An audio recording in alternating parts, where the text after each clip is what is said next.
A number of years ago, I was reading some stuff and came across this word, salutogenesis. And I thought, what a weird sounding thing. It just doesn't flow. It's an odd sounding term.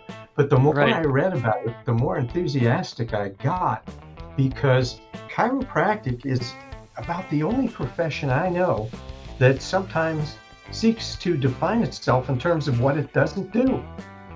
Well, we're drugless, we're non-invasive, we're non-surgical, we're non-medical, we're non. And I said, well, can you imagine going to a party and asking someone, what do you do for a living? I said, well, I don't prepare food. I don't fly for the airlines. I don't wire houses. Well, okay, but what do you do? And the beautiful thing about salutogenesis is it's a positive thing. And it's actually far broader than chiropractic. And the idea is we help individuals, we empower individuals to express their potential by removing interference to the expression of that innate potential so that we can help them create health, realize their dreams, and become what they want to be. All right, everyone. The Dr. Alex Show is brought to you by Shed Light Cold Lasers. And Shed Light Cold Lasers has been a game changer for us at HML professionally and personally at home. Personally, on a personal note, I had a very bad bout of vertigo. And I got probably 85% there by going to a few different functional neurologists over the years to help me out with it. Then I bought this. And this is a game changer because, one, it's portable. That means I can take it to the office, use it on patients all day, make sure it stays charged, come on home, and then throw it in my pocket and use that home. And this is what cleared up my vertigo. Now, professionally, the way it's been the game changer for us in the office is that it has cut our results down by 50%. This can get used on just about anything, any disease disorder that you can think of, it can pretty much get used on. Now, as far as how it has helped us out, it's cut everything down by 50% on our times. So when we're working with our kids with special needs, when we're working with our chronic neurological disorders, autoimmune diseases, to get those people into a good point that they're happy and that we're happy, times have been cut by 50%.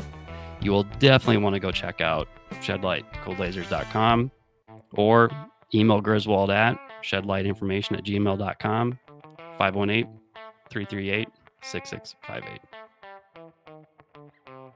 Well, all right, everyone. Welcome back to the Dr. Alex Show. As you are listening to this, we took a bit of a break. We had just a couple months of getting away, but we're back, and I get to interview another one of the gentlemen that really shaped my mind. The last major interview I had that really was profound for me was Dr. Robert Malello, a main mentor, one of the main people I've learned from. But before that was this gentleman here, Dr. Christopher Kent. And I'm going to yak on for a little bit because he's got to know the impact that he's had on me, therefore the thousands of people or maybe tens of thousands of people that he's had an impact on with all the patients we've seen. So early on, Dr. Kent, I worked for a gentleman that I was not even in undergrad. Actually, no, I wasn't undergrad. He hired me as a CA because he got me into the profession. He knew Dr. Gentempo at the time. He's on a first name basis with him. And he ended up obviously owning an Insight Subluxation Station as well as the Chiropractic Wellness Alliance all-in-one device there. And I was running the Insight Subluxation Station exams and the CWA exams, and I don't remember what that device was called, but I was running all of those. And then he also gave me a bunch of discs for my road trips when I was road tripping around the country and doing useless things as a 21-year-old and seeing friends. He gave me On Purpose. And On Purpose, everyone, is a audio, now might be video subscription service. I'll let Dr. Ken explain that maybe. Yeah, still audio. Okay. Back in the day, it was DVDs that were sent to your home, and for all of Actually, those, they and began with cassettes. We began ah, with cassettes, and then cars stopped being made with cassette players, and we couldn't find anyone who would reproduce them for us. They said, we got rid of all our cassette stuff, so we switched to CDs, and now, of course, we stream, we have MP3 downloads and things like that. So yeah, CDs it, are still available for the dinosaurs who have them and like them, and we have a faction that has said we want our CDs. Okay, so I listened to you guys talk to other people in profession. I listened to you guys just talking to each other. And then when I got to school, I started subscribing to it and of course listened. And what would happen would be I would have a 40 or 45-minute commute to school. So I listened to you guys each disc. There were 3 discs, by the way, everyone. You would have a program on science, a program on philosophy, and a program on politics or news of the profession. And I would listen to each one 3 or 4 times a month. And that was the start of Alex quickly becoming the guy who would ask a lot of questions to all the professors in school. And I didn't realize it, but I was cornering them and they no longer had any answers for me because I would be talking about what you call the S word. Talking about, yes. God forbid, I'll say it, Cleveland University, and I talk about subluxation. And I end up not getting in tiffs, but unintentionally cornering my old professors and just looking like a complete jerk looking back. But either way, neither here nor there. It was you guys that really shaped my ability to learn and start understanding science and having questions about even the simplest thing of are randomly controlled trials even something that is applicable to our profession. I remember you guys Mhm. going over some research and these people were stating maybe these aren't meant to be used in holistic healing arts. Maybe we need to use different forms of research.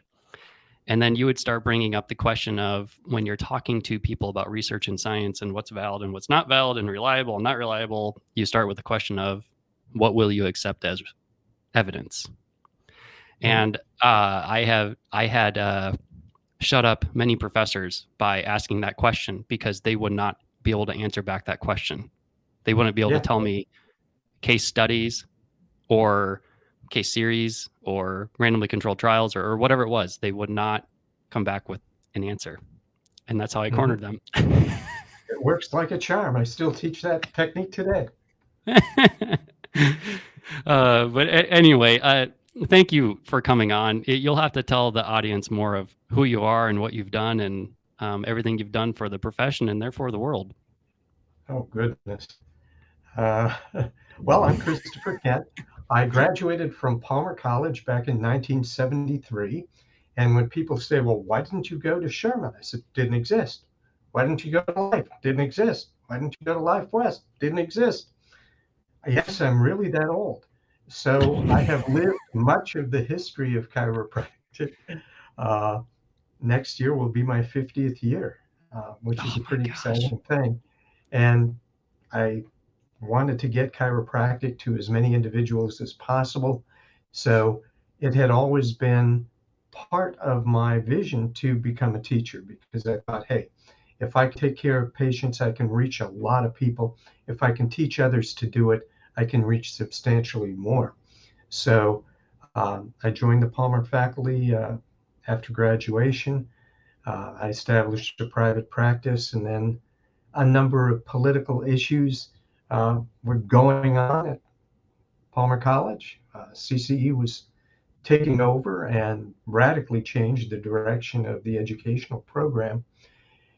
And I decided it was time to, as we used to say, go over the wall and enter full time private practice, which I did in Florida. And then I met Patrick Gentempo, and we got involved in developing technologies to assess vertebral subluxation and its neurological manifestations. And to us, that was a very big deal because we observed that there were a lot of great chiropractors that were philosophically sound, uh, that had hearts of gold and were committed to doing the best they could for their patients. But some of them were suffering from what Patrick used to call the silent dread. And that is that they weren't quite sure they were delivering the service they thought they were. They weren't quite sure that they were actually improving neurological function. So we started out with surface EMG, which measures the electrical activity produced by muscles. And we all were taught to palpate the paraspinal regions for areas of taut and tender fibers. And we thought, wouldn't it be cool if this could be quantitated? So we developed surface EMG protocols for chiropractic. We were always interested in autonomic function, the part of the nervous system that controls the organs, glands, and blood vessels. So we improved upon the thermal technology, looking at skin temperature differentials and vasomotor activity, which is key to adaptation. And finally, the one that I was and remain most excited about, and that's heart rate variability, where we're Yes. looking at how effectively the body is adapting uh, to environmental dynamics. Uh, I'll share a story with you. I think you'll like this. Maybe you've heard it, maybe you haven't. But I got into an argument with a research professor or a person masquerading as such at a chiropractic college. And he said, you chiropractors have it all wrong. You say the nervous system is the master system of the body and that it controls and coordinates all function. He said, that's just not true. And I just let him rant and get it out of his system. And I said, well, why would you say that? He said, well, take the heart, for example. He said, I can remove a heart from an animal, even a human being, and it will continue to beat without any connection whatsoever to the nervous system. And I said, yes, there is an intrinsic pacemaker, but let's continue this thought experiment. If the person you excised the heart from, and now it's in a jar, started to run, would the heart in the jar beat faster in response to increased demand? And he looked and kind of was speechless. And I said, yes, there is an intrinsic pacemaker, but the body's ability to adapt is dependent upon the integrity of the autonomic nervous system. Well, that kind of ended that discussion. So then what? Well, I've been involved in political stuff. I was chair of the NGO, which stands for Non-Governmental Organization Health Committee at the UN. I've been to WHO. I've been in those places that people went November 6th that I was allowed to be in at the time to lobby legislators and so forth. And when I turned 65, I thought, it's really not my vision to spend the rest of my life watching the grass grow or playing golf or something. Not that there's anything wrong with either, but I need to be involved. So I joined the staff at Sherman College and currently director of the Center for Scholarly Activity, which is kind of a combination of evidence-informed practice and research. It's a department that I had suggested and the college agreed, and it's up and running. So that's what's happening now. And on purpose, by the way, which is, I don't know, 27, 28 years old, something like that. I joke that we started on wax cylinders and then went to cassettes. But in reality, the early sessions were recorded on a reel-to-reel tape recorder in a living room before we started going into a studio and doing it professionally. How much in chiropractic is still around 27 years later? That is just so cool. The other little tie to you, not only I guess directly and indirectly, I got to go to Dr. Gentempo's what is that boot camp that they did? Do they still do it up in Colorado? Solution. Yeah, Total Solution. Mm-hmm. So my old mentor flew me up there in undergrad, and I got to meet and listen to Nathaniel Brandon and Mhm. Dr. Gentempo for 72 hours. Just completely mind blowing. Mhm. When people talk about the concept of like self esteem, by the way, which was refined by Nathaniel Brandon, everyone, Mhm. um, our understanding of self esteem was Nathaniel Brandon. I cannot even go on. I could go on forever about that guy. But then also, so not only did I get to do that camp, but there's a fine doctor, all but a hop, skip, and a jump across the freeway from me, whom his daughter is our next door neighbor, Dr. Hugo Gibson, says hi. Oh, yeah. I remember him well. Yeah, we've had some Well, great conversations. He came from Palmer. yeah. Oh, he's hard to forget. I mean, Yeah, he graduated quite a. Did he graduate around your time? He's going on his 50th I year think as well. before. Yeah, I think before. I I remember him think for rugby. I always think Hugo Gibson rugby. yes. But obviously there's far more depth to him than that. Yeah. And I remember him talking to me saying, he decided that he wanted to get into teaching after, quite a while in very successful practice. And he said Cleveland was really the only school that said, yeah, come on down. So he did. And Yeah. he's built a great career there.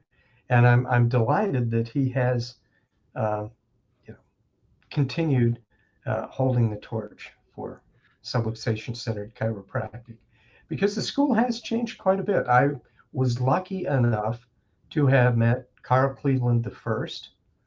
Of Wow. course, know Carl II from all kinds of stuff that we've been involved in, Yep. and Carl III. So, yeah, I saw the three generations of Clevelands, and I kind of saw a change in the direction of the institution too.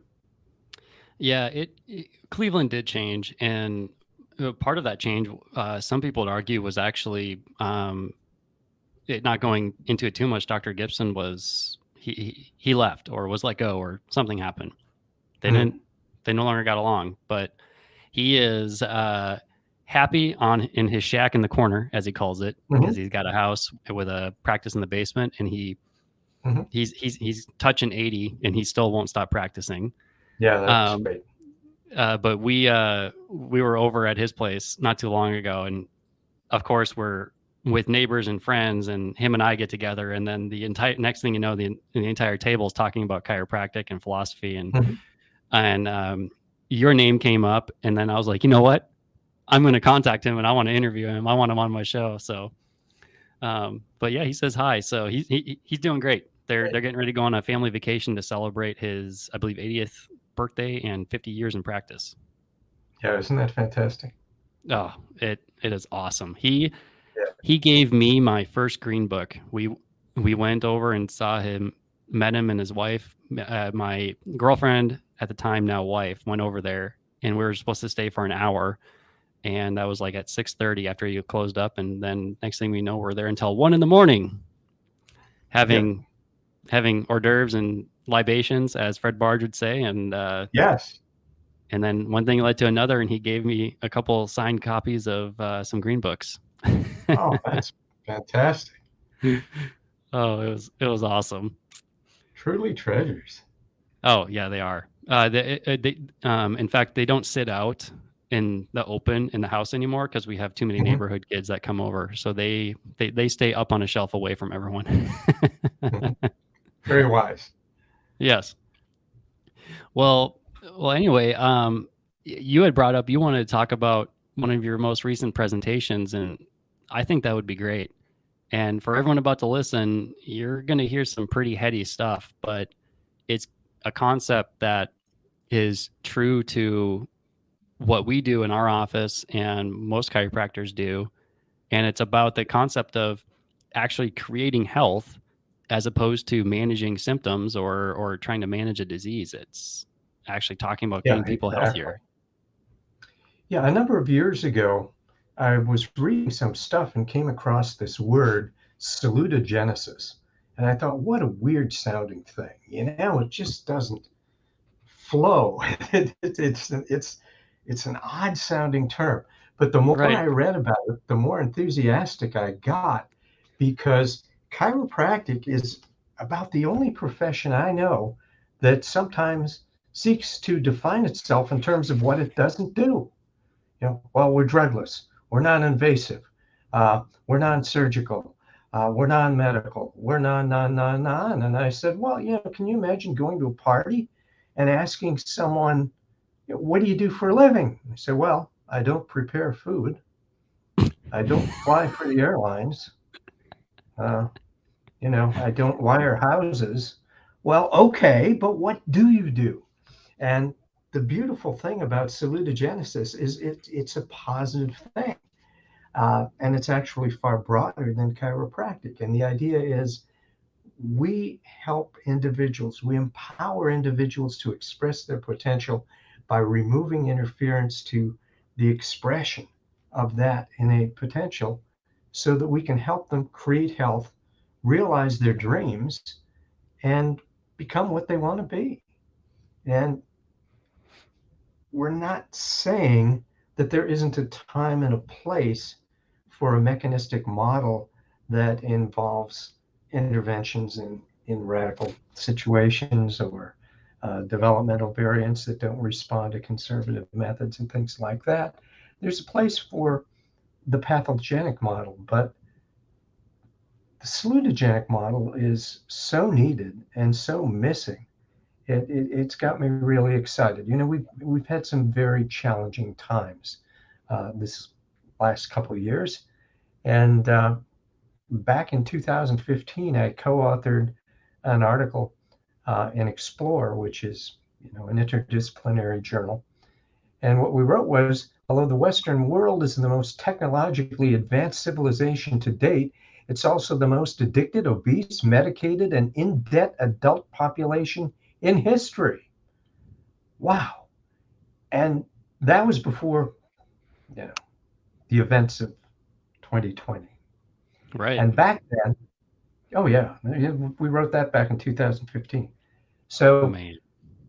if we take a look at how we in the United States address so-called health and what masquerades as healthcare, the United States spends almost twice as much money as the next highly technological country on the list. The US spends about, pre-COVID, $3.7 trillion a year on so-called healthcare. That's 17.9% of the gross domestic product. And if you want to look at the real world impact of that, about 62% of US bankruptcies are attributable in whole or in part to inability to pay so-called healthcare expenses. So the Holy impact is cow. staggering. And if you think that number is kind of shocking, from nothing less than the Journal of the AMA, October 20th, 2020, the title of the article is The COVID-19 Pandemic and the $16 trillion Virus. Wow. It's hard to wrap your head around numbers like that. So I did a little math. Actually, I should say I had someone do it for me. And if you were to start counting today, just, 1, 2, 3, it would take you 11 days to count to 1,000,000. It would take you 30 years to count to 1,000,000,000. And if you live that long, it would take 300 centuries to count to 1,000,000,000,000. That's the kind of money we're talking about. Oh my gosh. Well, so it's the other side of the coin. Some people say, well, that's great. We've got the best medical system on the planet. We have the finest technology. We have MRIs on every street corner. We have all these fancy drugs. We have the best equipment, the best surgical techniques, the most highly trained physicians and other health professionals. But when we look at what we're getting for it, wow. The US ranks 37th in overall healthcare performance, according to the World Health Organization. We're Is it still number one in 37th? spending. Yeah. And that number has held for a long time. It was Every It was couple 37th when years. I was listening to you in chiropractic school. Yeah, yeah. And it's still kind of that. Um, and if we look at medical errors and iatrogenic events here in the United States, they're a leading cause of death. In fact, there was a paper back in 2016, not that long ago, on causes of death in the United States.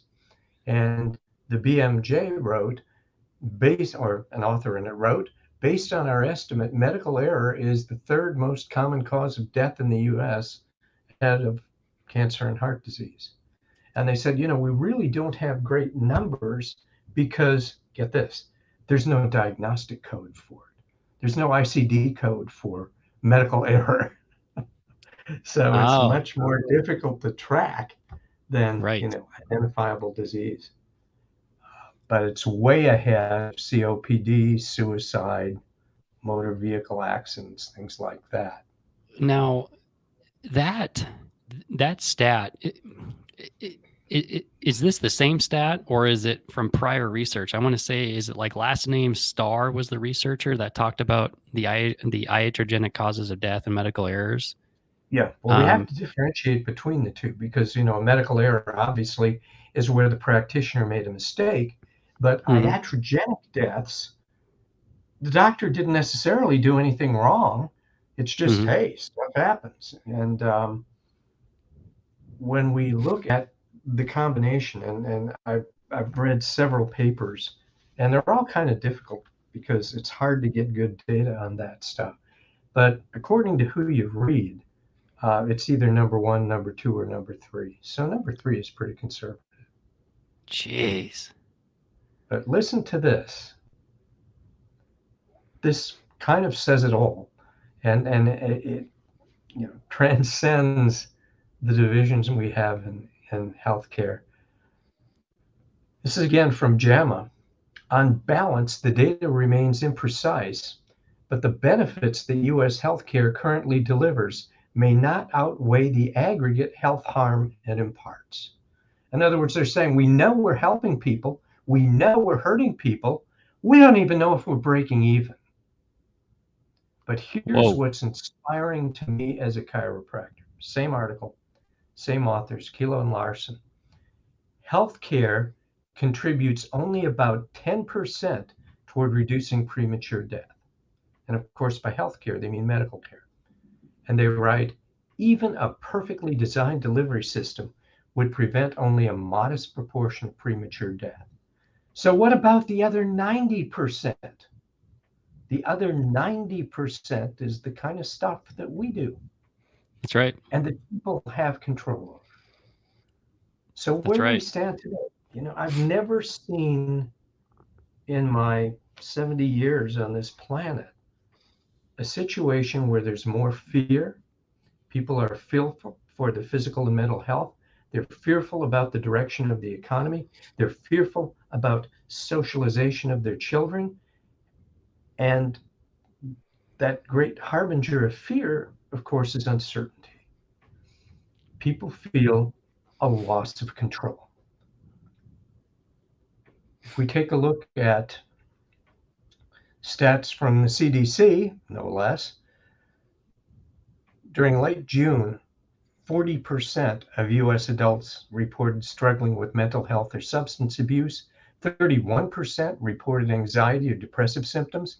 26% trauma, stress-related disorders, PTSD type things. 13% started or increased substance use. And if this doesn't wake you up, I don't know what will.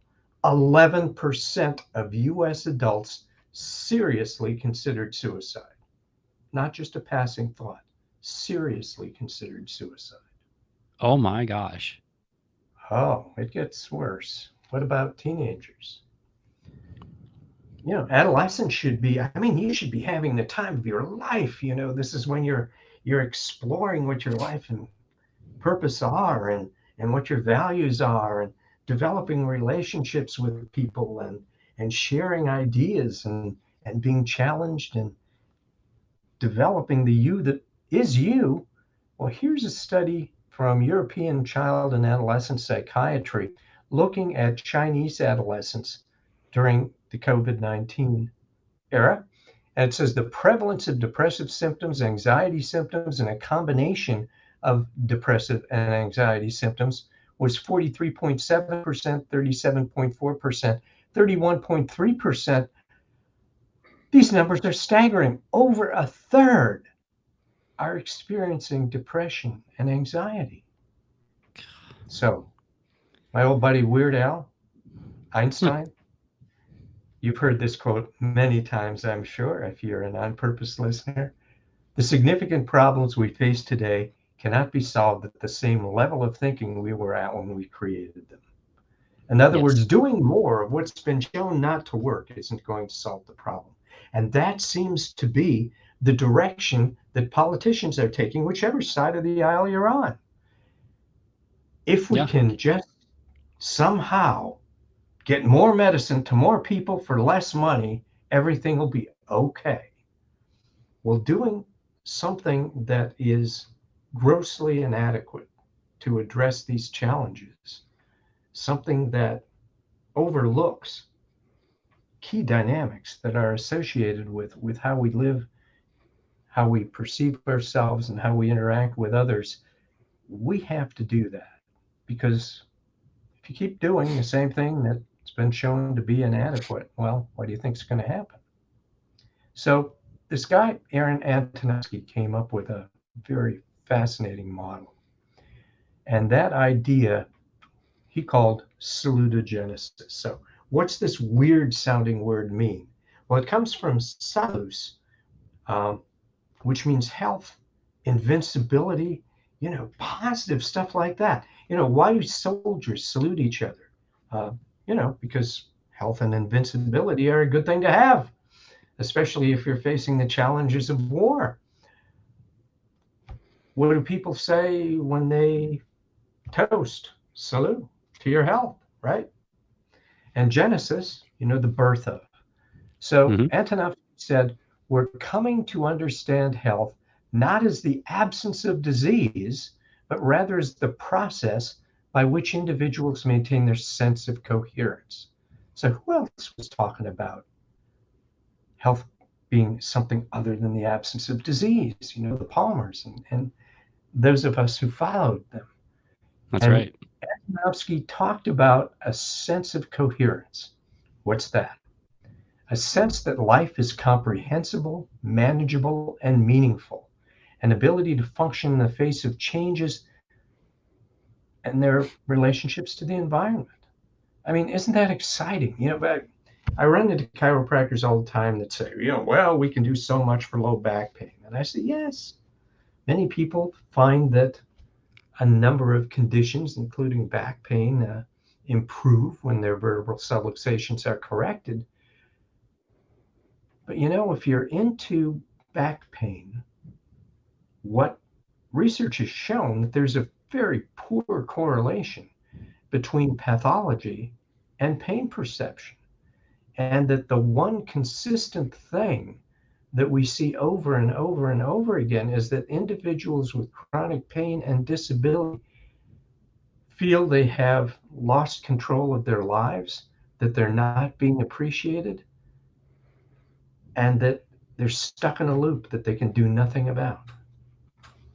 Exactly. I did a show with, I got to do a show with Dr. David Hanscom, a retired spine surgeon. Yeah. And I don't know if you've heard of him, but he... Yes. Okay. Yeah. He stopped practicing because he realized essentially what a waste it was being a surgeon, and started helping people with their back pain by not even meeting them, by doing, and sometimes he does meet them, by doing his online program, shifting your mindset and getting people's, what I call getting people's frontal lobes to fire and realize that they can take control. And is it going to be perfect? No, but it's a journey and it's going to take time, and you can get your health back. A lot of people can. Absolutely. In fact, that kind of segues into health. And you might say, well, if this idea has been around since DD, and Antonovsky kind of put it together in his conceptual framework, what's the government doing? What's the world doing? And I resurrected the World Health Organization definition of health, which, by the way, they still claim to adhere to. And when do you think they came up with this? 1948, shortly after Their World War II. their And the definition. definition is a state of complete physical, mental, and social well being, and not merely the absence of disease or infirmity. That was in 1948. What is WHO doing now? Chasing specific diseases. They still Mhm. haven't got it. Yikes. So I Yeah. thought this was kind of cool. Salutogenesis. Um, Patrick and I started talking about this, a long time ago, as you know, being an on purpose listener. Oh yeah. And not long ago, back in 2019, Psychology Today published an article called Why Salutogenesis is the Best New Word in the Dictionary.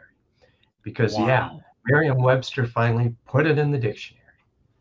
And they said, yeah, this is the best new word, even though it sounds kind of cumbersome. So, Wow. if we compare the two models, the pathogenic model, that looks about disease and infirmity and works retrospectively to figure out how you can avoid, manage, eliminate, or treat a disease. But salutogenesis is prospective. It's moving forward. It's the study of health origins and causes, and it looks at how to create, enhance, and improve physical, mental, and social well-being. So if we look at the two, what's the goal? Well, in the pathogenic model, prevention and early detection of disease, and that's not a bad idea, but again, it's very incomplete. Whereas in the salutogenic model, we're seeking to maximize the expression of one's innate potential. The strategy in the pathologic model is passive. The doctor gives you something, does something to you, whatever. Whereas in the salutogenic model, the doctor is a partner or coach in a strategy based on empowerment. In sharp contrast, the pathologic model is based on fear. It's all about fear. Why should you get your blood pressure checked? So you don't die. Why should you get your prostate poked? So you don't die. Why should women get mammograms? So they don't die. Have you ever heard anyone say colonoscopy to enhance your life potential? No, it's all about fear. It's all about preventing something bad from happening. And, Right. it's doctor's orders. It's delivered as an event or series of events based on a condition. Whereas in the salutogenic model, we're focusing on a lifetime process of realizing your own goals and dreams. They're aimed at changing your chemistry based on normal values and epidemiologic data. Mhm. So that's kind of a quick glance at those two models. And again, the pathologic model isn't necessarily wrong or inappropriate when facing certain challenges in life, but it is so grossly inadequate. And the salutogenic model is so empowering. It takes you out of being a victim and puts you in control of your own life and your destiny, which to me is a very exciting thing. Empowering. It, Yeah. it's empowering, and not to keep singing your guys' accolades, but that strictly reminds me of when I was in school. They wanted us to basically like write a business plan of sorts, Mm-hmm. and the exact project I don't remember, but we had to come up with a slogan. And of course, after listening to you guys for hours on end, I came up with educate, empower, impact. Mm-hmm. Um, and of course, I got questioned about, so what about helping people? What is it, like, out of pain, or whatever the question was? And I was like, Mm-hmm. well, it's not there. That's not the purpose of this. This Mm-hmm. is what we're trying to do in terms of letting people understand that they can get their health back in their hands or their family's hands, without having to feel and be in that victim mindset. Mm-hmm. It's not always easy, but Yeah, and they defined as these salutogenic advocates, three common factors in people who enjoy health. They said, what's in common? What do these people share? People who are healthy and exude health and believe they're healthy. And the first is control. And that's the person's belief that they're able to influence the course of events. They're not victims. They're not working at a job they hate to impress a boss that they don't respect, to provide material needs of a family that they're alienated from. Um, People that are healthy control.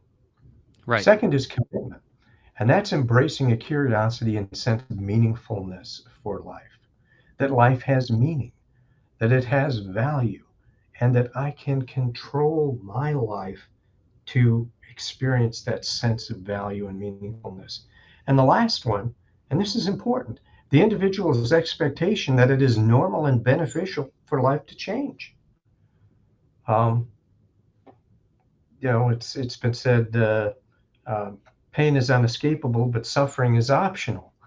Yeah. And the reality is, we can't control the cards we're dealt, but we have absolute control over our response to how we deal with it, what life Yes. hands us. And whether we perceive that as a threat or whether we perceive that as an opportunity for growth determines what kind of physiologic response we're going to have. Are we going to go into freeze, fight, flight, or are we going to go into a reward cascade where we expand our scope of adaptability and experience the joy of dealing with challenges rather than looking at them as threats? Oh, So, love it. lots of ways we can assess salutogenic stuff. There are paper and pencil tests, questionnaires. There's a sense of coherence scale, a self-efficacy scale, a salutogenic wellness promotion scale. The one that I think is cool sounding is the flourishing scale. And it's just an 8-question thing. But yeah, are you flourishing? Huh. I like that. Then there are physiologic measurements like heart rate, blood pressure, heart rate variability, and such simple things as strength and flexibility. Um, Right. I just read a paper that said, how long you can stand on one leg correlates with all-cause mortality. That Grip, is that's on my reading list. I heard that came yeah, out. grip strength too correlates with all-cause mortality. That's pretty wild. And then, of Whoa. course, there's the lab stuff, uh, cortisol and high sensitivity C-reactive protein to look at inflammation, kind of a common denominator. Uh, Hemoglobin A1C, looking at metabolic syndrome, immunoglobulin A, histamine, and then, the neurotransmitters, serotonin, GABA, dopamine, glutamate, epinephrine, norepinephrine. These are things that can be objectively measured. And of course, this is probably more a research thing than it is something a lot of people will do in clinical practice. But it shows that, we're not dealing with some sort of, um, you know, bizarre hippoid holoid from the 60s, that this is very real, very tangible, and Right. has measurable consequences. Yes. So what's the deal? What are we all about as chiropractors? Well, it's about adaptability. And if you've read Stevenson's, we talked about the green books earlier, one of the 5 signs of life is adaptability. And adaptability, listen to this. This is from a paper in a journal called Genes, Brain, and Behavior. What a cool name for a journal. It Yeah. says, this enables the integration of genetic, epigenetic, and environmental factors for coordinated regulation of adaptations. And the biological pathways to adaptability are the interactions between the genome, our genetic legacy, the epigenome, genetic expression, which we can control by making our life choices, um, neuroplasticity, the nervous system, the environment. This is in mainstream medical literature, but you kind of have to look for it. Right. The old cliche goes, it's hidden in plain view. It's there if you find it. So if Something we like look that at won't be shouted from the rooftops. this timeline, we have the neural response real fast. You touch a hot stove, you pull away before you feel the burn. Neuroplasticity. We have the ability to not only rewire synapses, but for there to be changes in the connectomes, the interconnectivity uh, of various parts of the brain, as well as anatomical changes in the brain and epigenetics. Um, when I was in high school, they told us, "Oh, watching a crick figured it out.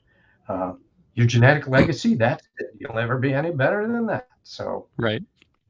how depressing. But now we know that environmental dynamics and our response to them changes which genes are turned on and turned off. In fact, there was a paper by Dean Ornish, who's a medical physician who was very much into wellness stuff, and he Is had it a the cancer protocol paper? where you could, this is a paper dealing with prostate cancer. Yeah. And prostate cancer is kind of interesting because it has a very high survival rate unless you have a form that's really fulminant, but that's the exception rather than the rule. Sure. So a lot of men who have prostate cancer choose not to have it treated. So there's a pool of people that don't. And Dean Ornish said, "Okay, we're going to do um, a study where we compare the two, where we compare men who've declined treatment for prostate cancer, who don't do our protocol, with those who do." And he found that there were, I think it was 400 or 500 something genes that were turned on and turned off as a result of that. And, I really commend him because his colleagues were always kind of ragging on him, saying, this is all kind of dippy conjecture. And, it was published in a pretty prestigious journal too. I forget which, but yeah. I remember that So study. where did this start? Good old D.D. Palmer, the discoverer of chiropractic. He asked that question: why is one person ailing when his associate, eating at the same table, working in the same shop at the same bench, was not? They're subjected to the same environmental stressors. They're eating the same food. They're working in the same place, breathing the same air. One is sick, one is not. And he said the reason is because that there are differences in them. And if Nailed we it. 1895. nothing less than the Journal of Human Physiology in 2009, they came up with a term called pre-nosological conditions. Now, nosos means disease. So it means things that precede disease. And they define pre-nosological conditions as borderline states between health and disease. So, Like in school, we call pathophysiology. yeah, yeah. So what they said in this book was that health should be regarded as an equilibrium between the body and the environment. To ensure such equilibrium, the regulatory systems of the body should work intensely, and the degree of tension. And who talked about tension? D.D. Palmer. He talked about tone being regarded as a measure of health.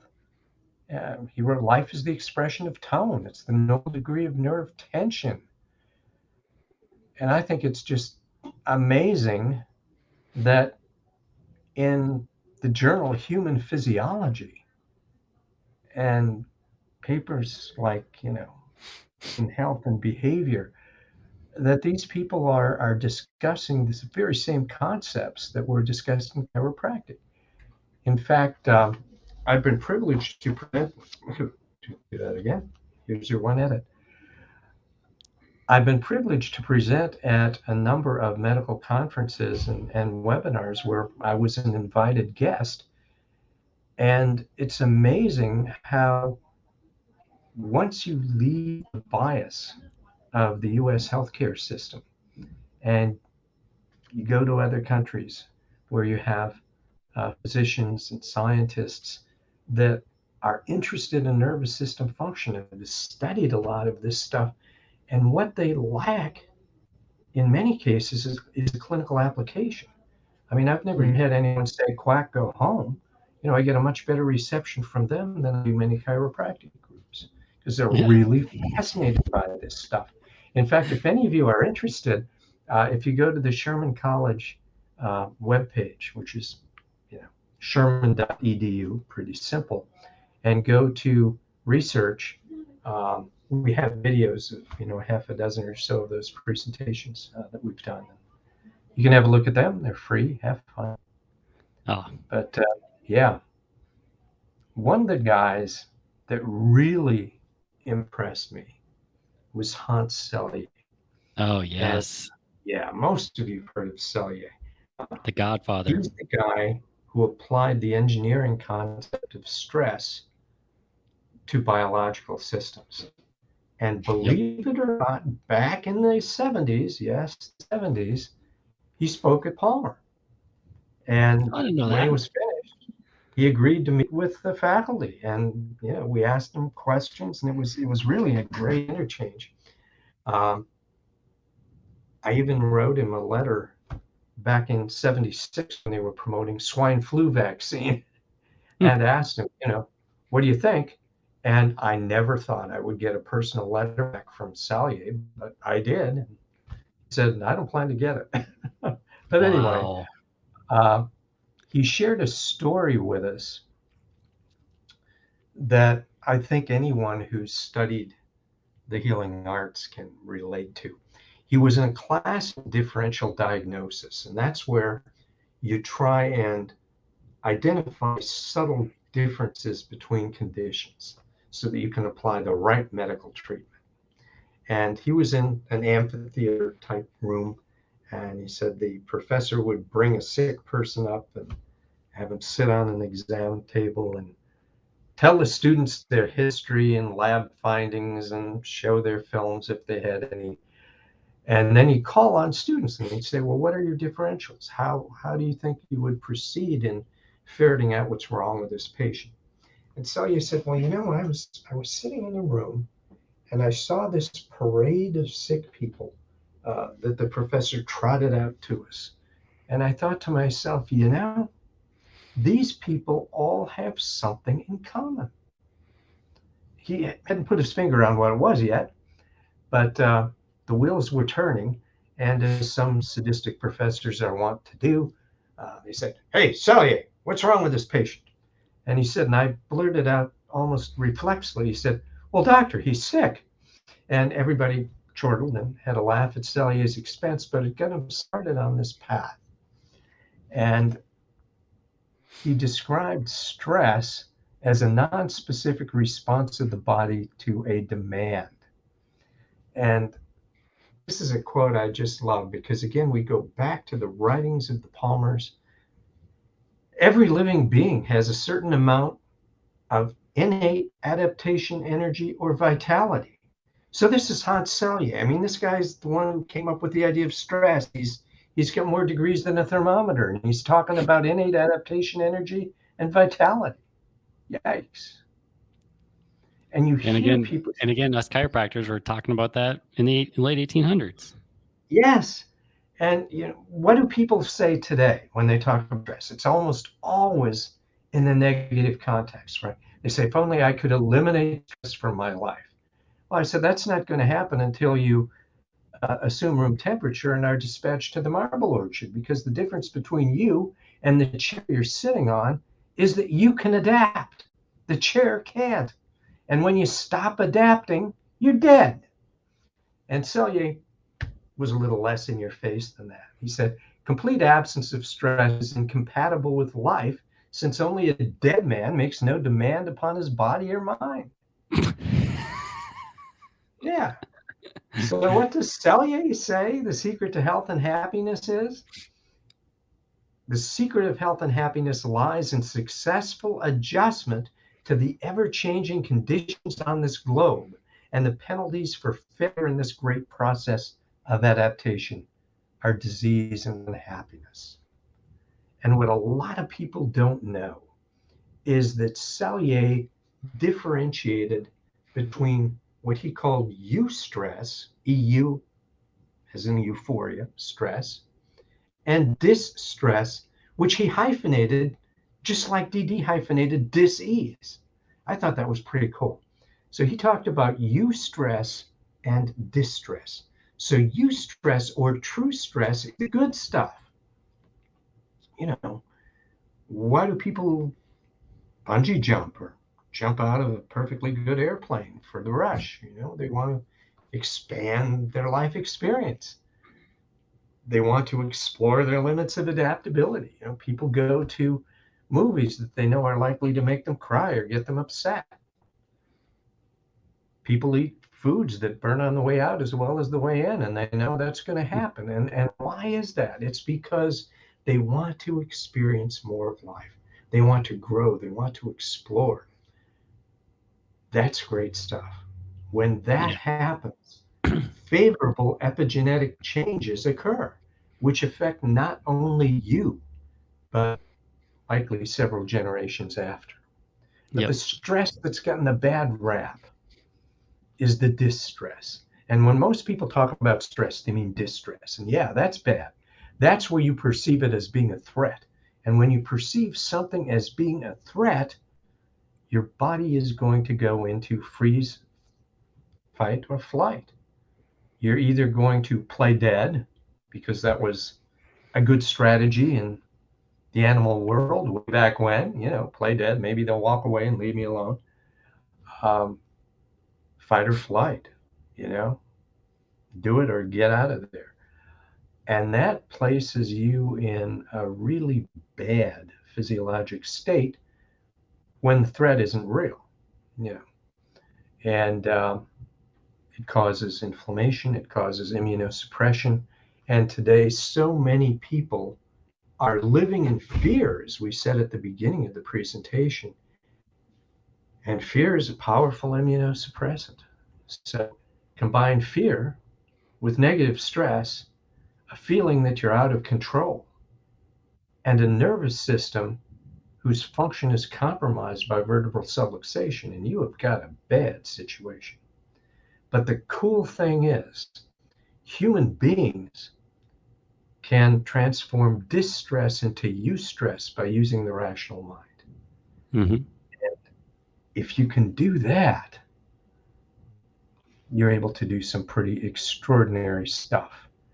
So if we look at this concept of stress, adaptation, and so forth, a guy named Porges came up with what's called Polyvagal Theory, and what he described as the autonomic ladder. And we mentioned earlier how we developed the instrumentation we did in the form that we did with the protocols that we did in an effort to show how effectively the body was adapting. And in Polyvagal Theory, he talks about three pieces. One is the dorsal vagal. And the dorsal vagal, that's freeze. I can't cope. And you just collapse and shut down and literally play dead. Sympathetic. Yep. Oh, that's the nasty one. That's what we're all dealing with now. Yep. I'm in danger and I need to run or fight back. Whether we're talking about road rage or escapism in its various forms, I got to get out of here. But this is the part Porges talked about that is so cool. And that's the ventral vagal. And that's a wonderful place to be. That's eustress. That's, to use his words, I feel connected to the greater world. You feel connected to the world. You don't see it as a threat. You don't have to play dead hoping they'll walk by. You don't have to run. You don't have to fight. You feel connected. And if you want to see how powerful that is, wow. I had trouble believing this the first time I read it. But, here it is, National Library of Medicine. Again, it was published in the BMJ. And the title of the paper is Dynamic Spread of Happiness in a Large Social Network, Longitudinal Analysis over 20 Years in the Framingham Heart Study. And this is where people in this community agreed to be observed and have data collected them, over the course of their lives. Yeah. And as a result, they just have this tremendous repository of information. And in this study, they looked at the happiness of nearly 5,000 people over a period of 20 years. And listen to this. They said researchers found that when an individual becomes happy, the network effect can be measured up to 3 degrees. One person's happiness triggers a chain reaction that benefits not only their friends, but their friends' friends and their friends' friends' friends, meaning that people have their happiness influenced by people they don't even know. Now you say, this is crazy stuff, man. This is, uh, the kind of stuff you'd expect out of some new age guru ashram or something. No, this is from the BMJ. I mean, and it's published and indexed in the National Library of Medicine. But here's what's also interesting. This isn't a transient thing. The effect can last for up to 1 year. And interestingly, sadness does not spread through social networks as robustly as happiness. And here's what the authors wrote. We found that your emotional state may depend on the emotional experiences of people you don't even know, who are 2 or 3 degrees removed from you, and the effect isn't just fleeting. So when we talk about chiropractic, when we talk about the correction of vertebral subluxation and allowing the nervous system to express its potential without interference, we talk about, when we adjust a person, we improve their family, we improve their social life. And it's not we doing it, it's their body doing it, it's their mind doing it, it's their connection to the universe that's doing it. All we do is allow the interference to be corrected. But when you do that, how many of us, you talked earlier about the impact of the patients you've seen and the people that have listened to your podcasts and My video. that sort of stuff. Wow. This brings it to a whole new level. People you don't even know are benefiting from the work you do. That's a thought I haven't thought about in a while. Yeah. Well, wow. Let me give you another thought. And this is pretty intense. Never doubt that a small group of thoughtful, committed citizens can change the world. Indeed, it's the only thing that ever has. That's Margaret Mead. And what we do as chiropractors is we remove interference with the body's ability to perceive itself and its environment and effectively come up with the qualitatively and quantitatively appropriate physiologic changes to adapt to change and to allow the person to express themselves fully. And to me, that's pretty exciting stuff. Yeah, it is. Oh, so such good stuff. There you have it. So I don't know. We've been talking for what, a while? Almost an hour, 30 minutes, 50 Yeah. minutes. Yeah. Anyway, so anything else you wanted to talk about or bring up? Well, I could go on forever, but I suppose I suppose we can wrap it up, and we'll have this out as soon as we can. But I want to say thank you for coming on. For everyone listening, there's no money exchange or anything like this. We're talking about people that come and take time out of their day to just come talk. And Dr. Kent's never met me, but I feel like I know everything about him and everything he's done, and it means the world that you were here. And I apologize about the technical hiccups in the beginning, but it seemed like everything turned out all right. And some of these concepts you have talked about, I have to re-prescribe to on purpose. Not gonna lie, have been off it for a while, but there were a bunch of personal events in our Mhm. lives 7 years ago that really interrupted things. But or 6 years, 7 years ago, getting back on Well, track. alive Either and well, way, and would be happy to welcome you back. yeah, I'll have to get back to it, because just hearing what you're talking about is it is empowering. It's unworldly empowering. I'm going to go back to the office for the afternoon for 3 or 4 hours and adjust some people. I'm going to assess a child with autism. We're going to talk to his family about essentially empowering them to help restore function in that child as much as possible. And Mhm. all of these concepts are so ingrained in me, but having the re-dip, being dipped back in it this afternoon was amazing, and I thank you. Oh, great. I've really enjoyed it too. Well, thank you again. I guess we'll let you go from here, and if you have the itch to get on again, or if there's anything I can do for you, I just anything, I'd love to. Thank you again. Well, thank you. I'll leave them with my usual close, which is, when you're on purpose, you are not alone. That's right. Thank you again. All right, everyone. The Dr. Alex Show is brought to you by Apex Energetics, apexenergetics.com. First of all, to learn more about Apex Energetics, head on over to that website. If you want to get Apex Energetics directly, please call them 1-800-736-4381, or you can shop our online store. You can get to our online store at myhcpstore.com. Username is Dr. Alex. Otherwise, if you'd like to find a doctor that uses Apex Energetics, you can give them a call or go to the website, and they'll direct you to a doc in your area that should be doing very good work with Apex Energetics.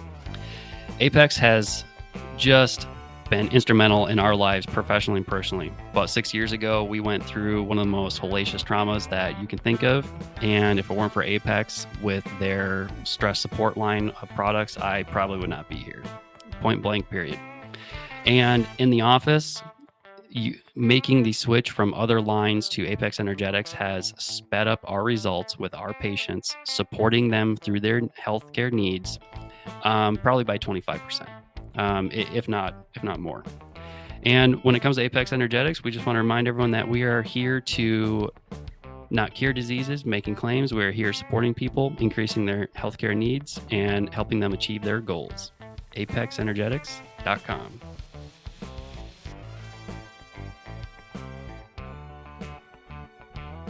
The Dr. Alex Show is hosted by myself, a nerd, Dr. Alex Nelson. I'm a chiropractor, board certified in functional neurology and childhood neurodevelopmental disorders. The show is available on Apple Podcasts, Google Podcasts, Spotify, or most any of your other favorite podcast apps.